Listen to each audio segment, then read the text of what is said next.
ወመንፈስ ቅዱስ አሐዱ አምላክ አሜን። ክርስቶስ ተንሥአ እሙታን በዐቢይ ኃይል ወሥልጣን አሰሮ ለሰይጣን አግዓዞ ለአዳም ሰላም እምይእዜሰ ኮነ ፍስሐ ወሰላም። ብክርስቶስ ክርስቲያን ዝተባሃልኩም ምእመናትን ምእመናንን ኩላትኩም ኣብዚ ጉባኤ እዚ ትርከቡ ብክርስቶስ እንፈትወኩም ነፍቅረኩም ሰላም እግዚአብሔር ምስ ኩላትና ይኹን። ከመይ ውዒላትኩም ከመይ ቀኒኻትኩም ኣሜን። እግዚአብሔር ኣምላኽና ሽሙ ዝተመስገነ ዝኸበረ ይኹነልና። ከም ኣምላኽና ከም እግዚአብሔር ፈቃድ ንሎመዓንቲ እንነጋገረሉ ናይ ትምህርትና ርእሲ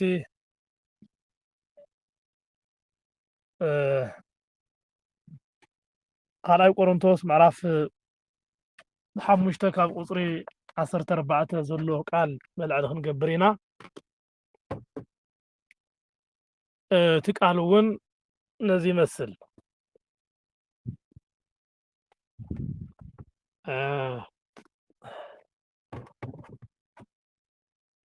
ባር ሓደ በጃ ኩሉ ሞተ ወይ ከዓ ሓደ ምእንቲ ኩሉ ሞተ ብዝብል ቃል መልዕሊ ክንገብር ኢና ማለት እዩ። እዚ ቃል እዚ ክርስቶስ ኣምላኽና ንኩላትና ንዓለም ኩሉ ከም ዝሞተ ዝርድኣና እዩ። ምንቲ ኩላትና ዝሞተ መድሃኒ ዓለም ኢየሱስ ክርስቶስ መድሓኒት ኮይኑና ኣብ ቀራንዮ ውዒሉ ዋጋ ከም ዝኸፈለልና እንምስክረሉ ናይ ህይወት ቃል ኢና ንነጋገር ማለት እዩ። ከም ፈቃድ ኣምላኽና ከም እግዚአብሔር በዚ ቃል እዚ ተነጋጊርና ናይ ዘለዓለም ህይወት እንወርሰሉ ናይ ዘለዓለም በረከት እንቀበለሉ ክገብረና እግዚአብሔር ፈቃዱ ይኹነልና። ቅዱስ ጳውሎስ ብኻልኣይ መልእኽቱ ንቆሮንቶስ ኣብ ዝለኣኻ መልእኽቱ ብዛዕባ ኣገልግሎት ዕርቂ ኣብ ዝተናገረሉ ቃል ዝተናገሮ ቃል እዩ። ሎሚ ቃሉ ካብ 10 ካብ ቁፅሪ 11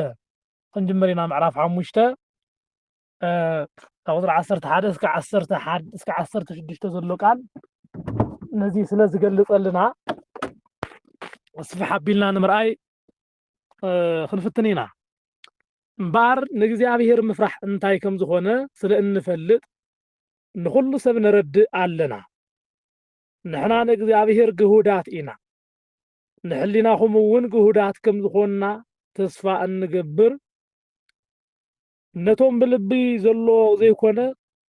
ብዝረአ ኣፍኣዊ ንዝምክሑ ክትኽእሉ በኣና ክትመክሑ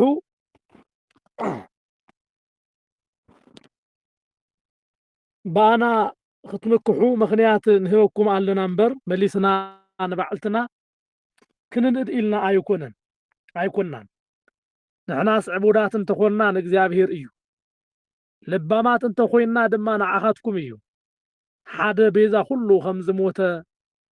ኩላቶም ከዓ ተኻፈልቲ ሞቱ ከም ዝኾኑ ስለዝተረዳእና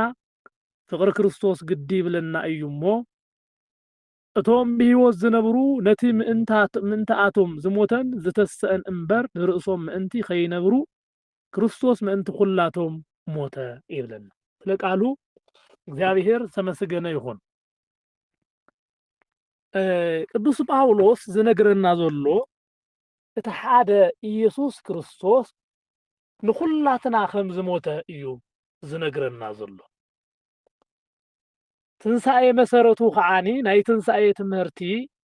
ስለ ትንሣኤ ክንመሃር ከለና ስለ ክርስቶስ ኣምላኽና ትንሣኤ ክንዘራረብ ከለና ፍጹም ካብ ኣእምሮና ክንርስዖ ዘይግባአና ኢየሱስ ክርስቶስ ኣምላኽና ንዓለም ኩሉ ከም ዝሞተ ክንፈልጥ ይግባአና። ንሱ ዝሞቶ ንዓለም ኩሉ ምዃኑ ክንፈልጥ ይግባአና። እዚ ትምህርቲ እዩ ክርስቶስ ኣምላኽና ምስ ባዕሉ ከመይ ገይሩ ከም ዝዓረቐና ክነግረና ከሎ ይነግረና። እምበኣር ንእግዚአብሔር ምፍራሕ እንታይ ከም ዝኾነ ስለ እንፈልጥ ይብል። ንእግዚአብሔር ዘገልግል ሰብ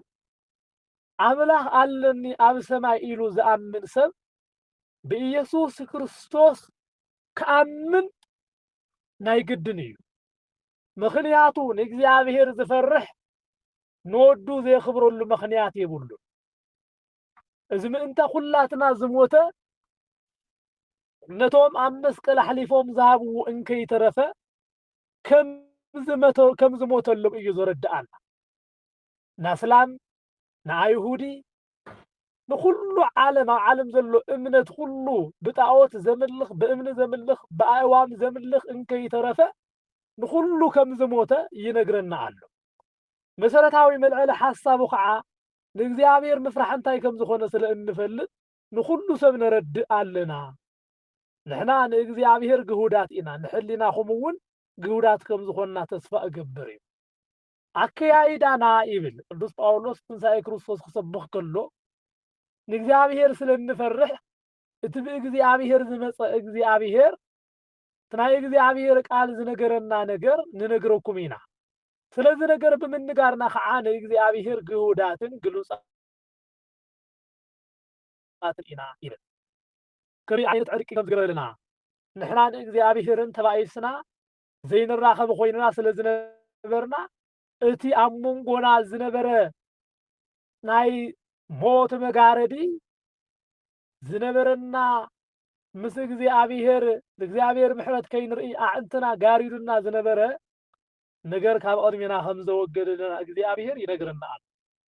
እዚ ብምግባርና ከዓ ንክርስቶስ ስለተኸተልና ይብለና ቅዱስ ጳውሎስ ንእግዚአብሔር ግሁዳት ኢና ይብል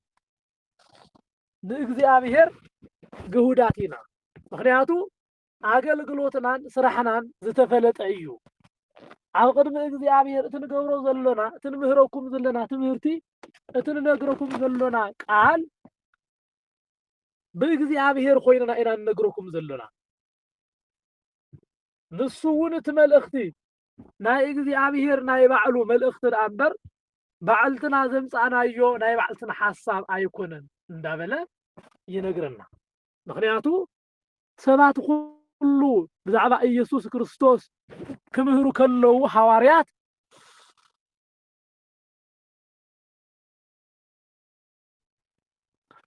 ንኸይቅበልዎ ምክንያት የቅርብዎ ዝነበሩ ንሳቶም ዘምህርዎ ዘለዉ ብዛዕባ መንነት ትምህርቱ ብዘይምርዳእ ኢና ዝብሉ ሓሳብ ስለ ዝነበረ መልእኽቱ ብንጹር ይገልጸሎም ኣሎ ንእግዚአብሔር ግሁዳት ኢና መልእኽተኛ እግዚአብሔር ኢና እግዚአብሔር ዝለኣኸና ናቱ መልእኽተኛታት ኢና ይብሉ ኣሎ ነቶም ብልቢ ዘሎ ዘይኮነስ ነቶም ብልቢ ዘሎ ዘይኮነ ብዝረአ ኣፍኣዊ ንዝምክሑ ይብለና ንኢየሱስ ክርስቶስ ኣሕሊፎም ሂቦም ሰቂሎም በቲ ዝገበርዎ ነገር ጽቡቕ ነገር ከም ዝገበሩ ንዝምክሑ ከምኡውን ብዘምልኽዎ ዘለዉ ብጣዖታትን ከምኡውን ንእግዚአብሔር ንፈልጥ ኣለና እንዳበሉ ነገር ግን ካብ ሓቂ እግዚአብሔር ካብ ፍልጠት እግዚአብሔር ዝረሓቑ ሰባት ከም ዘለዉ ይነግረና ምክንያቱ እቲ ዘለውዎ ኩነታት ከመይ ከም ዝኾነ ክነግረና ከሎ ምስ እግዚአብሔር ዘለዎም ሕብረት ከመይ ክኾን ከም ዝግብኦ እንከይተረፈ ይገልጸልና ምክንያቱ ብኣና ክትምክሑ ምክንያት ንህበኩም ኣለና እምበር ክብል ከሎ ንሕና ተሸኪምናዮ ንኸይድ ዘለና ወንጌል ንሕና ሒዝናዮ ንኸይድ ዘለና ሓቂ በቲ ዝሓዝናዮ ሓቂ ክትምክሑ ንነግረኩም ኣለና እቲ ዘመክሓና ዘሎ መሊስና ንባዕልትና ክንንእድ ኢልና ኣይኮነን ክንምክሓሉ ዝግባእ ስለዝኾነ ንሱ ከዓ እግዚአብሔር ኢየሱስ ኣምላኽ ናብዚ ዓለም እዚኣ መፂኡ ምእንተ ኩላትና ዝሞተ ኢልና ክንነግረኩም ከለና ካብ ሞት መግዛእቲ ኩሉ ሓራ ዘውፅኣና ንሱ ምዃኑ ኢና ንነግረኩም ዘለና ግብል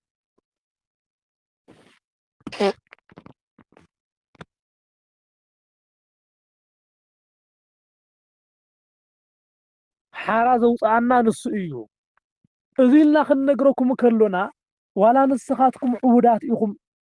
ኢልኩም እንተፀዋዕኹምና ዕውዳት ዝኾናሉ በኣኻትኩም እዩ ዕውዳት እንተኾንና እውን ንእግዚአብሔር እዩ ልባማት እንተኾንና ድማ ንዓኻትኩም እዩ ስለዚ እዚ ኩሉ ንነግረኩም ዘሎና ዓለም ብኢየሱስ ክርስቶስ እያ ድሒና ዓለም ብኣምላኽ እያ ዲሒና ኢሎም ኣብ ዝናገርዎ ናይ ትምህርቲ ኣገልግሎቶም ኣብ ዓለም ዘለዉ ሰባት ብሕልፊ ኣይሁዳውያን ከዓ ነተሕሊፎም ዝሰቐልዎ ኣምላኽ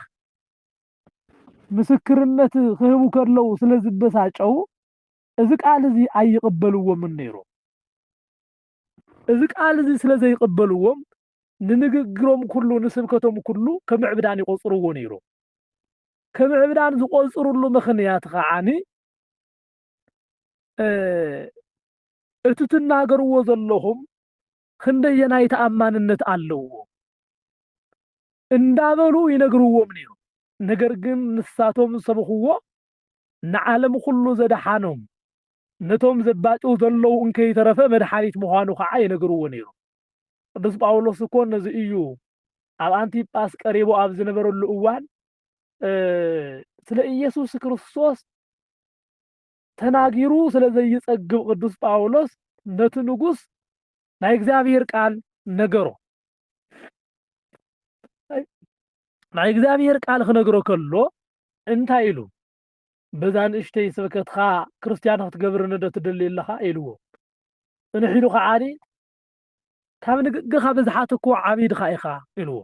ቅዱስ ጳውሎስ ግን ምስ ቀልቡን ምስ ውንኡን እዩ ዝነበረ። እዚ ክርስቶስ ቤዛ ኩሉ ዓለም ከም ዝኾነ ክርስቶስ ንዓለም ኩሉ መድሓኒት ከም ዝኾነ ክስበኽ ከሎ ዓለም ናይ ክርስቶስ ቤዛነት ናይ ክርስቶስ ሞት ንዓለም ኩሉ ድሕነት ምዃኑ ምምስካር ንዓለም ዕሽነት እዩ። ስለዚ ኣብ ዓለም ምእንቲ ኢየሱስ ክርስቶስ ትንሣኤ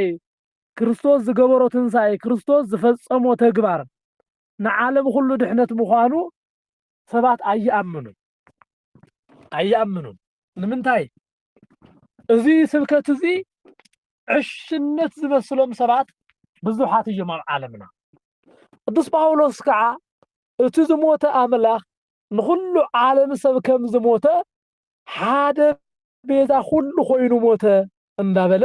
ይነግረና። ወኢየሱስ ክርስቶስ ንዓለም ኩሉ እዩ ዝሞተ። ዋላ ኣብ እስራኤላውያን ዝፈጸሞ ስራሕ እንተኾነ ነገር ግን ንዓለም ኩሉ ወገብረ መድኃኒተ በማእከለ ምድር ከም ዝበለ ቅዱስ ዳዊት ኣብ ማእከለ ምድሪ ተባሂላ ትጽዋዕ ኢየሩሳሌም ኣብኣ ዝፈጸሞ ቅሬታ ኣብኣ ዝፈጸሞ ድሕነት ናይ ድሕነት ስራሕ ንኩሉ ዓለም ቤዛ ኮይኑ እዩ ሞይቱ ኢየሱስ ክርስቶስ ኣብ ኢየሩሳሌም ከመውት ከሎ ማእከለ ምድሪ ኣብ ዝኾነት ኣብ ኢየሩሳሌም ተሰቂሉ ንዓለም ኩሉ ደሙ ኣፍሰሰ። ንዓለም ኩሉ ደሙ ዘፍሰሰ መድኃኒ ዓለም ኢየሱስ ክርስቶስ ምእንተ ኩላትና ቤዛ ኮይኑ ሞይቱ። ኩላትና ብሓጢአት ምኽንያት ክንቅጻዕ ዝነበርና ዋጋ ክንኸፍል ዝግባአና ዝነበርና ምእንቲ ኩላትና ዋጋ ኸፈለልና። ክብሪ ምስጋና ንዕኡ ይኹን። ነዚ እዩ ቅዱስ ጳውሎስ ከረድአና ምእንታን ምእንቲ ኩላትና ቤዛ ኮይኑ ከም ዝኸፈለ ሓደ ቤዛ ኩሉ ኮይኑ ከም ዝሞተ ይነግረና ኣሎ። ሎሚ ብነፃነት እንጓዓዘዙ ዘሎና ንሱ ቤዛ ኮይኑ ስለ ዝሞተልና እዩ። ሎሚ ንሕና ብድፍረት ናይ እግዚአብሔር ደቂ ኢና ኢልና ንዛረብ ዘለና ንሱ ንመስቀል ሞት ተመሓላሊፉ ስለ ዝተዋሃበልና እዩ። ሎሚ ፋሲካ ኢልና ንሕጎስ ዘሎና ንሱ ቤዛ ኩላትና ኮይኑ ስለ ዝሞተ እዩ። ሎሚ ብብዙሕ ትብዓትን ብብዙሕ ደስታን ስለ ተስፋ መንግስተ ሰማያት እውን እንዳሓለውና ንእግዚአብሔር ኣምላኽና ብምፍራሕ ኣብዛ ዓለም እዚኣ ንጓዓዛ ዘሎና ክርስቶስ ኣምላኽና ቤዛ ኮይኑ ስለ ዝኸፈለልና እዩ። ሎሚ ንሕና ናይ ዓመተ ምሕረት ሰባት ተባሂልና ዝተፀዋዕናሉ ክርስቶስ ኣምላኽና ቤዛ ኮይኑ ኣብ መስቀል ብዝኸፈለልና ዋጋ እዩ። ንሱ ከዓኒ ንዓና ጥራይ ዝኸፈሎ ዋጋ ኣይኮነን። ንዝኣመኑ ጥራይ ወይ ከዓ ንህዝቢ ተባሂሎም ንዝፅውዑ ንህዝቢ እስራኤል ጥራይ ኣይኮነን።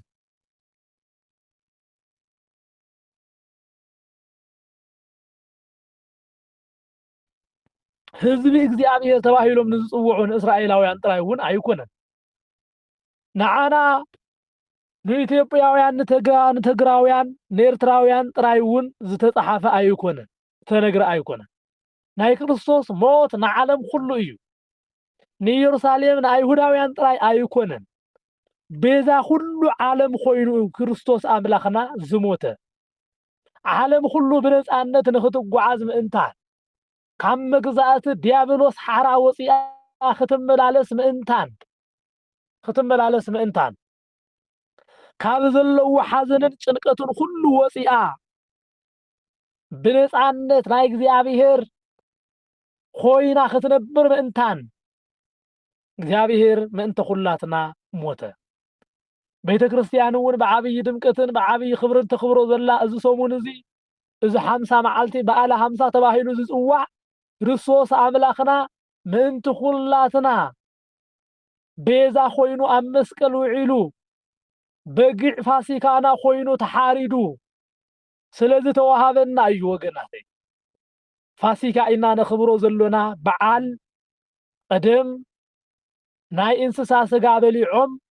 ድሕነት ረኺብና ኢሎም ከም ዝምክሑ እስራኤላውያን ከይኾነስ በጊዕ ፋሲካ ኮይኑ ኢየሱስ ክርስቶስ ካብቲ ጸልማት ዘመን ካብ ዓመተ ኩነኔ ካብቲ ናይ መከራ ዘመን ብምሕረቱን ብፍቅሩን ናብዚ ሓድሽ ዓመት ናብ ዓመተ ምህረት ስለ ዘሰጋገረና እዩ ነዚ እዩ ክርስቶስ አምላኽና ቤዛ ኩላትና ኮይኑ ሞተ ኢልና ንጽውዖ ዘለና ምንቲ ኩላትና ኣብ መስቀል ተሰቂሉ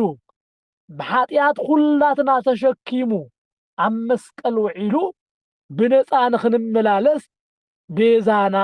መድሓኒና ኾነ ክብሪ ምስጋና ንዕኡ ይኹን እዚ ቤዛነት ወገናተይ ማንም ክትክኦ ዘይኽእል ማንም ክልወጠሉ ዘይኽእል ክንዱ ዝኣክል ኮይኑ ተገቢኡ ንዓና ከድሕን ዝኽእል ኣብዛ ምድሪ እዚኣ ስለ ዘይተረኸበ ቤዛ መድሓኒት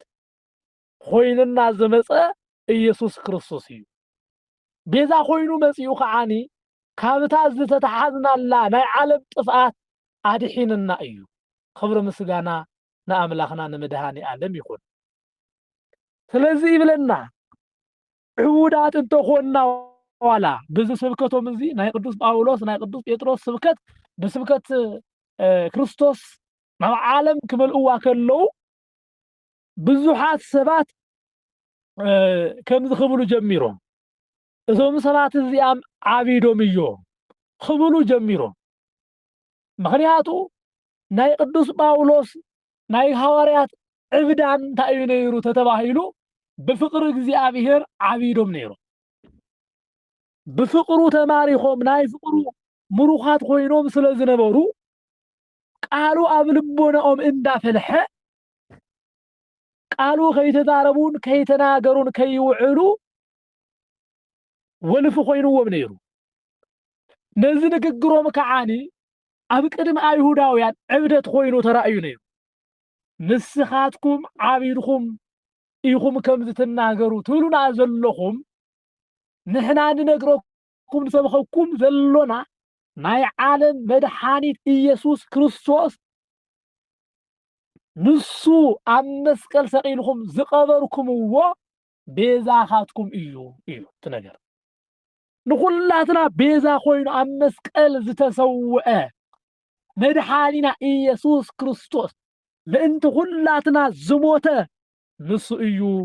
እንዳበሉ ይሰብኽዎም ነይሮም ኩላቶም ከዓ ተኻፈልቲ ሞቱ ከም ዝኾኑ ስለ ዝተረዳእና ብኡ ዝኣመኑ ኩሉ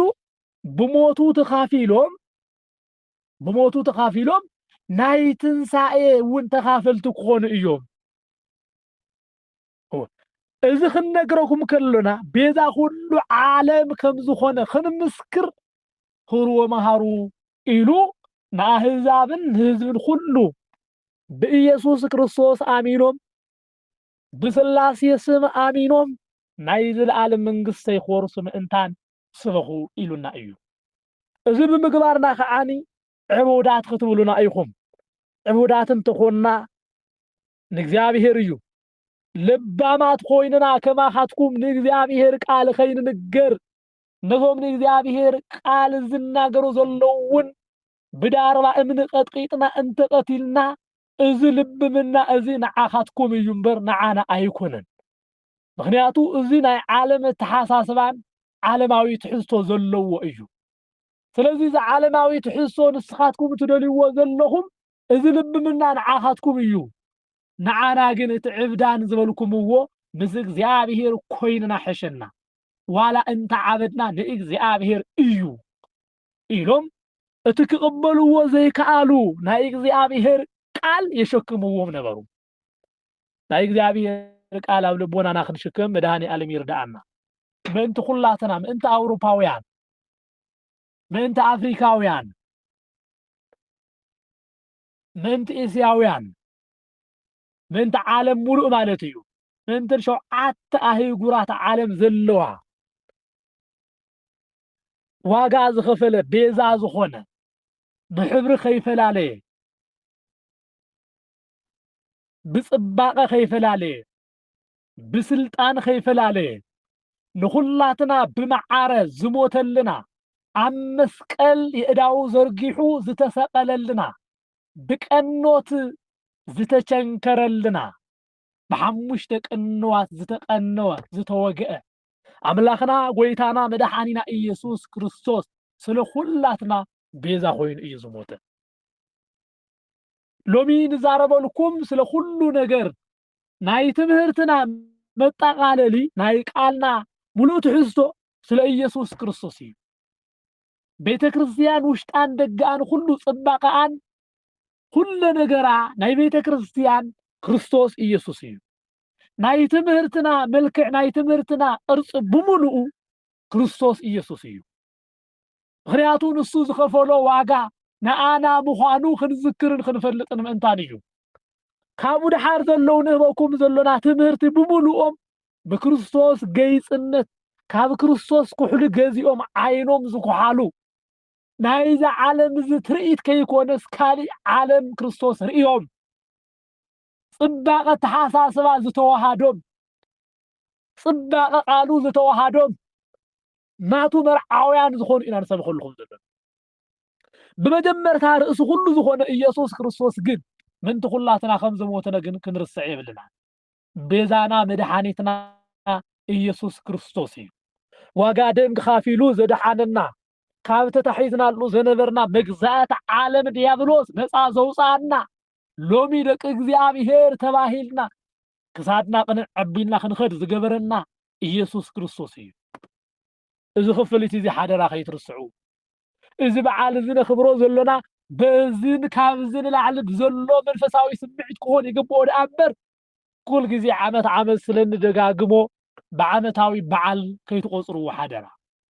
እዚ በዓል እዚ ከም ካልኦት በዓላት ኣይኮነን ናይ ህይወትና በዓል እዩ ናይ ተስፋና ፍጻመ እዩ ናይ ህይወትና ኩሉ ማእኸል እዩ ትንሣኤ ክርስቶስ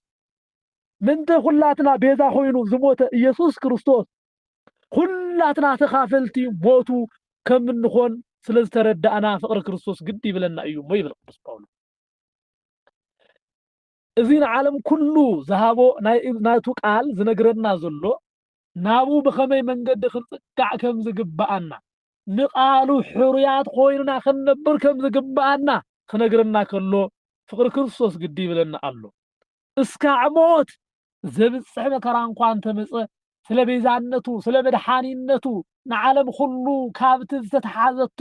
ነፃነት ዝኣወጀላ ንሱ ክርስቶስ ምዃኑ ንኽንናገር እስካዕ ሞት ብንግግርና ዝመጽኣና ግዝኣ መቕጻዕትን ሞትን ከይተረፈ እስካዕ ሞት ዋጋ ክንኸፍል መጺና ኣለና ይብል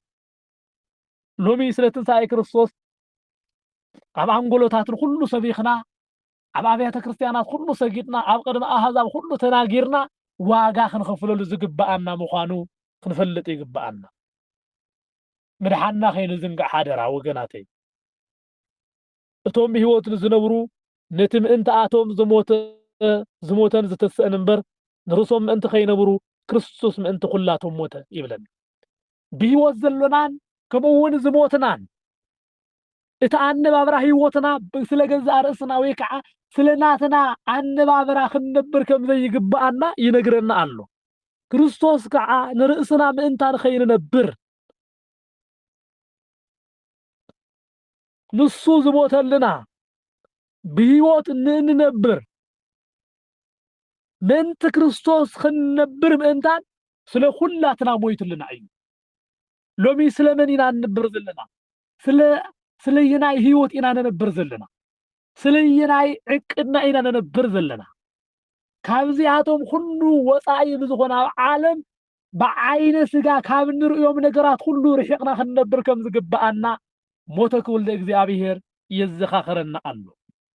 ትንሣኤኡ ክንዝክር ከለና ኣምላኽና ኢየሱስ ክርስቶስ ከመይ ዝበለ ዋጋ ከም ዝኸፈለልና ክንዝክር ምእንታን የተሓሳስበና ኣሎ ንምንታይ ብህይወት ንዝነብሩ ነቶም ምእንታኣቶም ዝሞተን ዝተሰአን እምበር ንርእሶም ምእንቲ ኸይነብሩ ክርስቶስ ምእንቲ ኩላቶም ሞት ብህይወት ዘሎ ሰብ ማለት ብክርስቶስ ዘሎ ሰብ ምእንቲ ህይወቱ ክነብር የብሉ ምክንያቱ ስለቲ ዝሞተሉን ዝተሰአሉን ደኣ ክነብር ይግብኦ እምበር ስለ ገዛእ ርእሱ ክነብር የብሉ እንታይ ማለት እዩ እዚ ኣብዚ ዓለም እንብራ ዘለና ስለ ናይ ባዕልትና ጉዳይ ስለ ተሓልፍ ዓለም ስለ ሃብቲ ስለ ገንዘብ ስለ ስልጣን ስለ ዓለማዊ ናብራ ስለ ዓለማዊ ህይወት ስለ ዓለማዊ ማቻ ከይኮነስ ክንነብር ዝግባአና ስለቲ ዝሞተን ዝተሰአን ኢየሱስ ክርስቶስ ክንነብር ከም ዝግባአና መጻሕፍቲ ይነግሩና ኣሎ ስለቲ ዝሞተን ስለቲ ዝተሰአን ስለቲ ብክብሪ ዝኣረገን ስለ ኢየሱስ ክርስቶስ ምንባር ህይወት እዩ ሰብ ህይወት ኣሎ ክበሃል ምእንታን ስለ ኢየሱስ ክርስቶስ ምንባር ተጀሚሩ እዩ ኣነባብራ ህይወቱ ብክርስቶስ ዝተቃኒእ እንተኮይኑ እዩ ነገራቱ ሁሉ መዕቀኒኡ ክርስቶስ እንተኮይኑ ንሱ ብህይወት ኣሎ ይበሃል ኣብዚ ዓለም ንዘለዉ ነገራት መምዘኒኡ ሁሉ ብክርስቶስ እንተኮይኑ በቲ ዝሞተን በቲ ዝተሰአን በቲ ብክብሪ ዝኣረገን በኢየሱስ ክርስቶስ እንተኮይኑ መዕቀኒኡ እዚ ሰብ እዚ ብህይወት ኣሎ ስግና በዓልትና ንምፃዩ ንሕና ከመይ ዝበለ ናብራ ኢና ንነብር ዘለና ንሕና ብህይወት ንንነብር ምእንቲ ኩላትና ቤዛና ስለዝኾነ ኢየሱስ ክርስቶስ ዲና ወይስ ስለ ገዛእ ህይወትና ስለ ክርስቶስ ኣይኮነን ስለ ህሊናና ምንባር ኣብይና ኣሎ ሓደ ሰብ ህሊና ምንባር እንተጀሚሩ ናብ ክርስቶስ ክፅጋዕ ምንም ኣይተረፉ ክርስቶስ ኣምላኽና እውን ዝሃበና ሕግን ትእዛዝን ህሊናዊ ናብራ ብህሊናኻ እትነብሮ ናብራ ክንሕዝ ከም ዝግባአና እዩ ዝመሓር ብህይወት ንዝነብሩ ብህይወት ንዘሎና ናብ መንግስቱ ክመርሓና ምእንታን መንገዲ መንግስቱ ነጊሩና እዩ እታ መንገዲ መንግስቱ ወይ ከዓ እታ መንገዲ መንግስተ ሰማያት ዝመሃረና ኢየሱስ ክርስቶስ ምእንታና እዩ ሞይቱ ብህይወት ዘለው ሰባት ቤዛ ሁላቶም ኮይኑ ስለዝሞተ ስለ ኢየሱስ ክርስቶስ ክነብሩ ይግብኦ ሰብ ኣብዛ ዓለም እዚኣ እንዳነበረ ቤዛ ኮይኑ ስለዝሞተሉ ዘይከፈለጠ ዝነብር ብጣዕሚ ብዙሕ ሰብ እዩ ካብዚ ንላዕሊ ዘሕዝን እየ ስለዚኣቶም ክንበክየሎም ይግባአና ምን ከም ዝሞተሎም ምን ከም ዝድሓኖም ዘይፈልጡ ኣብ ዓለም ብጣዕሚ ኢን ቢልየን ኣለው እዚ ቃል እዚ ፈሊጦም ዋላ ንከይቅበሉ ከዓ ልቦም ብሓጢኣት ሽፍትነት ናብ ጫካ ዝኣተዉ ከዓ ብዙሓት እዩ ስለዚኣቶም ክንበኪን ክንፅልን ይግባአና ብህይወት ንዝነብሩ ሁላቶም ቤዛ ኮይኑ ስለዝሞተ ስለ ኢየሱስ ክርስቶስ ምንባር ግን ከመይ ዝበለ ዕድል እዩ ከመይ ዝበለ ደስታ እዩ ከመይ ዝበለ ሓጎስ እዩ ብህይወት ዝነብር ሁሉ ምእንቲ ዋጋት ዝኸፈለሉ ምእንቲ ዝሞተሉ ምእንቲ ዝተስአሉ ምእንቲ ኣብ ቀራንዮ መከራ ዝተቐበለሉ ዝነብር ሰብ እንተልዩ ግን ንሱ ብሓቂ ይብለኩም ኣለኹ ኣብ ናይ ክርስቶስ መርዓ ዕድምተኛ እዩ ሰብ መርዓ ንወገናት ሁሉ ሰብሲቡ ኣኪቡ ከም ዝፅውዕ ነቶም ምእንቲ ኩላቶም ስለ ኢየሱስ ክርስቶስ ኢሎም ስለቲ ዝኸፈለሎም ቤዛነት ዝነብሩ ሰባት እዞም እዚኣቶም ፈተውቲ ክርስቶስ ስለዝኾኑ ኣብታ መርዓ ክርስቶስ ዕዱማት እዩ እግዚአብሔር ኣምላኽ ኣብታ መርዓኡ ዕዱማት ይግበረና ብሓቂ ዕዱም ክቡር እዩ ዕዱም ጽቡቕ መቐመጢ ጽቡቕ ስፍራ ይወሃቦ እዩ ዕዱም ጽራይ ይወሃቦ እዩ ዕዱም ጥዑም መብልዕ ጥዑም መስተ ይወሃቦ እዩ ንሕና እውን ናይ እግዚኣብሔር ናይ ክርስቶስ ዕዱማት ክንኸውን ከለና ኣብ መንግስተ ሰማያት ዘሎ ዋጋ ጽሩይ ዝኾነ ነገር ኩሉ ክኸፍለና እዩ ኣብ መንግስተ ሰማያት ዘሎ ዕዱማት ኮይንና ናይ ክርስቶስ ደቂ ፈተውቲ ኮይንና እቲ ናቱ መንግስቲ ክንወርስ ምእንታን ሎሚ በንቲ ኢየሱስ ክርስቶስ ዝኸፈለልና ቤዛነት ምእንቲ ዝገበረልና ውዕለታ ምእንቲ ዝኸፈለልና ፍቕሪ ክንነብር ይግባአና ብፍቕሩ ምንባር ክንጅምር ከለና ሽዑ እግዚኣብሔር ብሂወት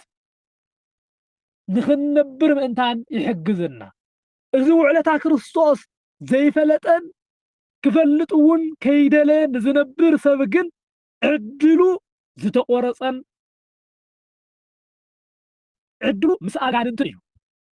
ስለዚ ስለ ቤዛ ክርስቶስ ኣምላኽና ክንነጋገር ከለና እምበኣር ሓደ በጃ ኩሉ ሞተ ዝብለና ዘሎ ቃል ዕለት ዕለት ክንዝክሮ ዝግባአና ምእንታይ ክርስቶስ ሞይቱ እዩ ስለዚ ክርስቶስ ዝሞተሉ ህይወት እዩ ዘለኒ ንክርስቶስ እዩ ሞት ክርስቶስ ዝተኸፈለሉ ህይወት እዩ ዘለኒ ኢልና ዕለታዊ ምንቅስቃሳት ተግባራትና ሁሉ ብክርስቶስ ኣምላኽና ክንልክዖም ይግባአና ምክንያቱ ንስኻ ንስኺ ኩላትና ደም ክርስቶስ ዝተኸፈለልና እዩ ናይ ሰብ ዋጋ በዚ መዐቀኒ ወይ ከዓ በዚ ናይ መጽሓፍ ቅዱስ መስፈርቲ ክንሰፍሮ ከለና እንታይ እዩ ዝመጽእ ናይ ሰብ ዋጋ ክርስቶስ እዩ ንሕድሕድና ዝተኸፍለ ዋጋ ህይወት ክርስቶስ እዩ ልቢ ይኹም ራእይ ውስኪ ምንቲ ኩላትና ሞተ ማለት ንሕድሕድና ክርስቶስ ሞይቱልና ኣሎ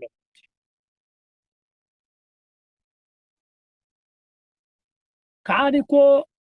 ንሱ ክሞተልና ዘኽእል ስራሕን ግብርን ሃሊና ኣይኮነን ንቤዛነት ዘብቅዕ ግብሪ ስራሕ እንዳሃለወና ከይኾነስ ሞት ዝግባአና ጥፍኣትን ቅትለትን ዝግባአና ግብሪ ሒዝና እንዳሃለውና እዩ ክርስቶስ እዚ ኩሉ ዋጋ ዝኸፈለልና ክብሪ ምስጋና ንዕኡ ይኹን ስለዚ ሕድሕድና ክርስቶስ ኣምላኽና ዋጋ ዝኸፈለልና ንኹላትና ቤዛ ኮይኑ ተመሓላሊፉ ከም ዝሞተ እንተፈሊጥና ከመይ ዓይነት ህይወት ክንነብር ይግባአና ካብዚ ተላዒልና ብህይወትና ብምንም ክንጭነቕ የብልና ብምንም ክንሓዝን የብልና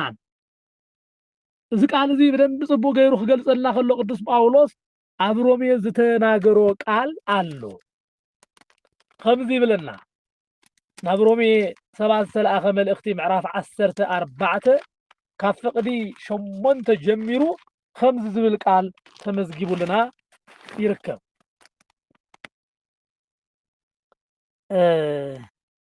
ብህይወት እንተነበርና ንጎይታ ኢና እንነብር እንተሞትና እውን ንእግዚአብሔር ኢና እንመውት ስለዚ ብህይወት እንተነበርና ወይ እንተሞትና ናይ እግዚአብሔር ኢና ናይ መን ኢና ናይ እግዚአብሔር ኢና ይብል ፍትዋት ደቂ እግዚአብሔር ክርስቶስ ቤዛ ዝኸፈለልና ክርስቶስ ዝሞተልና ንምንታይ እዩ ናቱ ክገብረና ምእንታን እዩ ናቱ ናይ ባዕሉ ደቂ ክገብረና ምእንታን እዩ ስለዚ ብሞትናን ብህይወትናን ኩሉ ንሕና ናይ መን ኢና ናይ እግዚአብሔር ኢና ናይ እግዚአብሔር ዝኾነ ሰብ ክጭነቕ ይግብኦ ድዩ ክሓዝን ይግብኦ ድዩ ተስፋ ክቆርፅ ይግብኦ ድዩ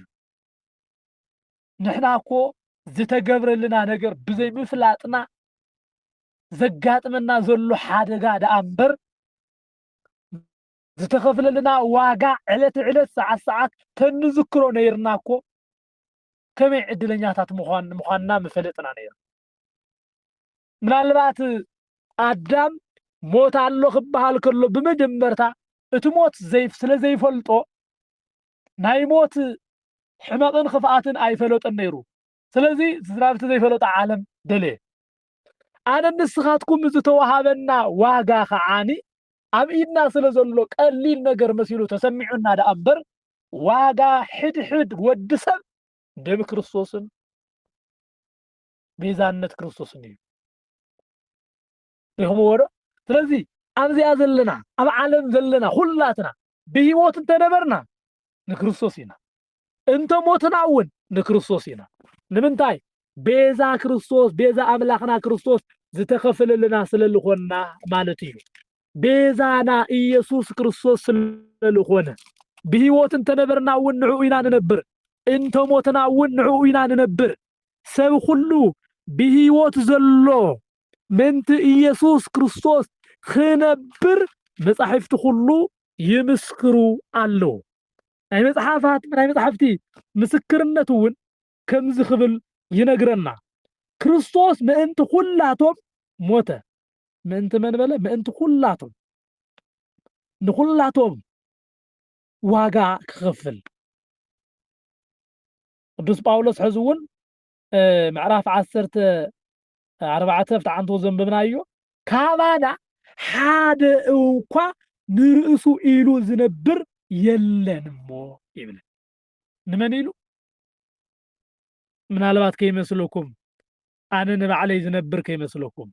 ንስኻትኩም እውን ንባዕልኻትኩም ትነብሩ ከይመስለኩም። እግዚአብሔር ኣምላኽ ንባዕሉ ዝፈጠረና ኢና። ጥርዓን ኣቕሪቡ ዝተወለደ የለን፣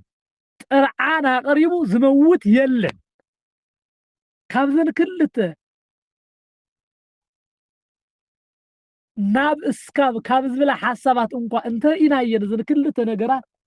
ንሕና ናይ እግዚአብሔር ዳ እምበር ናይ ባዕልትና ከም ዘይኮንና ይረጋግፀልና ኣሎ።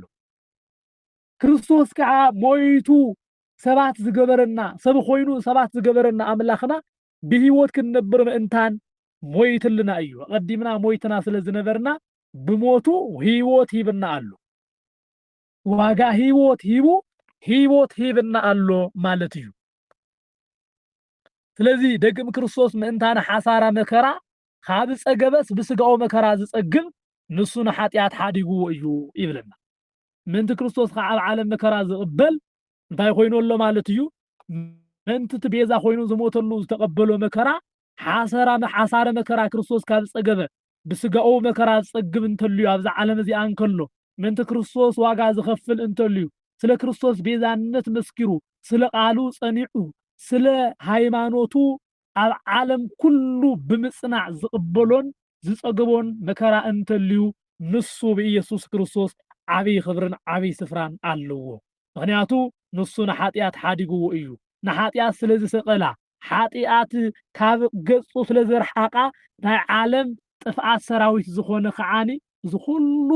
ጥፍኣትን ዝኩሉ መከራን ኣምፂሉ ኣሎ። ስለዚ ሓሳረ መከራ ዓለም ዝተቐበለን ዝፀገበን ክርስቶስ ካብ ዝኾነ ንሕና እውን ናይዚ ዓለም እዚኣ ሓሳረ መከራ እንተፀገብና ኣብ መንግስቲ ሰማያት ስፍራ ኣለና። ቤዛ ኩላትና ኮይኑ ስለ ዝሞተ ኢየሱስ ክርስቶስ ቀትርን ለይትን ብሂወትናን ብዘመናን ኩሉ እንዳሓሰብና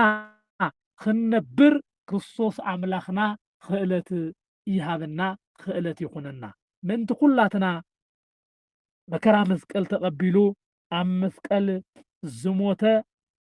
ኣብ መቃብር ውዒሉ ዝተስአ ናብ ክብሪ ዝኣረገ ኣምላኽና ኢየሱስ ክርስቶስ ክብሪ ምስጋና ንዕኡ ይኹኖ። ስብሐት ለእግዚአብሔር ወለወላዲቱ ድንግል ወለመስቀሉ ክቡር አሜን።